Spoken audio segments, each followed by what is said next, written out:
is a very special year for the Camaro because it's its 50th anniversary, and they're proudly being honored right here among all these amazing cars.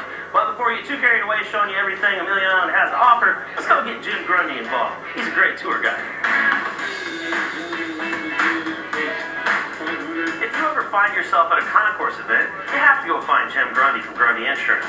He knows all the right people to talk to and the perfect cars to see. Our first stop with Jim is where else? Original Camaro prototype #1 to meet the amazing young man Logan, who discovered the car and found out all of the history behind it. And the VIN number is? Yeah, it's N100001. It's riveted in on the 8-filler. I mean, you just take it as gospel until you figure it out, until you figure the history. And when you found the car, where was it? It was in Oklahoma. So you said to your dad, let's go for a ride, I got an old car, what are you going to look at? Yeah, actually I was like, hey, I have school tomorrow, but can you go look at the car? And he was like, yeah, I'll just drive down and look at it. Logan has compiled a database for 10 of these pilot prototype cars. They were all part of the original 52 Camaro prototypes, none of which I knew about until I met Logan. Because there wasn't any history on it, and GM didn't have any paperwork, so all we had was a VIN number to go off of. So we started with, from us, going through all the owners and tracking down every single piece of history that we could throughout the whole life of the car, and find the people that built it, and then also the reunite or finding of the lost documentation that the workaholics that built the car had taken home. Wow. You have to get it straight. You bought the car before you did all that. Yeah. Yeah. So That's a good one. you convinced your dad, you convinced your grandmother, you convinced the whole family Exactly. that they were going to spend all this money on an old car, and then you prove it to be the real thing. Yeah. Well, You're a man with nerve.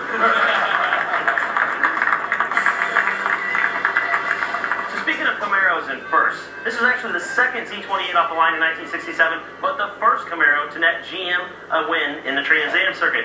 So we're here with the owner, Pat. Fire it up.